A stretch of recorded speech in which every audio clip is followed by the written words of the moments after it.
Hello, hello, hello, and welcome back. Today I'm going to be showing you how to make a tieable texture in Krita. Seamless tieable to be specific, because technically you can tile any texture, but whether or not it looks good depends on if it's seamless. So before we start, I'm going to show you an example. This is my water rock texture.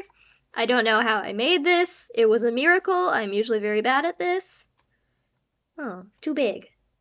Oh, it's because I accidentally put a rock there. Never mind, just ignore that.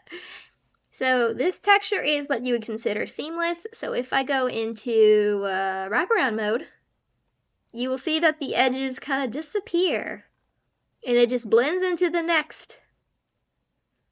So the top of this image blends into the bottom of it, and the side blends into the other side, and so forth.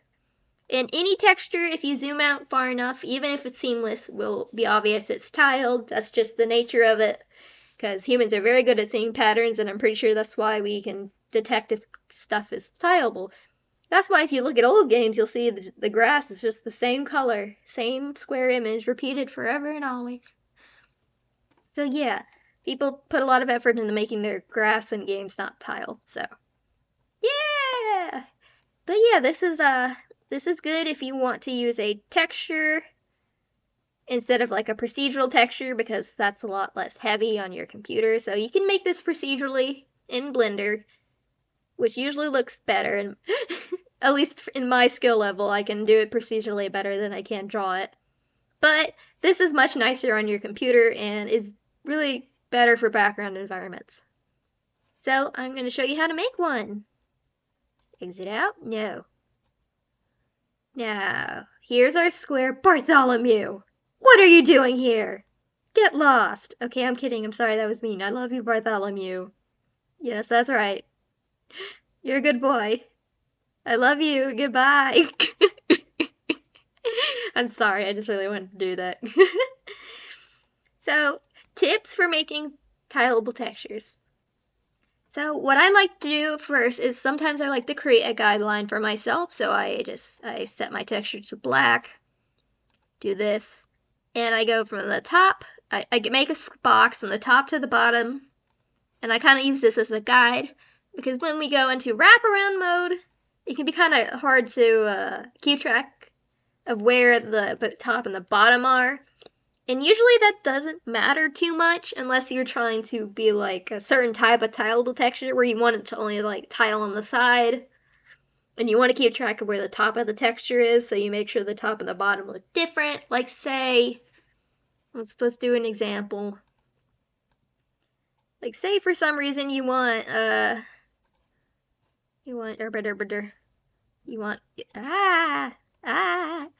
you want grass at the top. And you want everything else to be blue. That's not blue. Blue.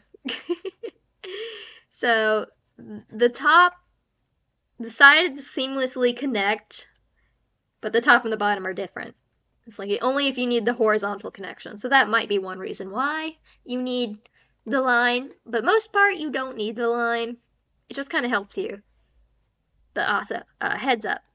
Another thing another thing that might be important is that you can't really like move layers too well in this. So if you need to translate something, I would suggest leaving the wraparound mode, because you never know. As you see, it does some weird things. It's a really cool effect though. But okay. So real quick, this is what happens if you don't use in order to make seamless textures, you need to be in wraparound mode, and I will show you why. By the power of the rock brush! Rock brush! I love the rock brush. It's like I just found it. Krita apparently comes with a rock brush. And if I go to wraparound mode, yep, that's not seamless. You can definitely see where one ends and the other begins.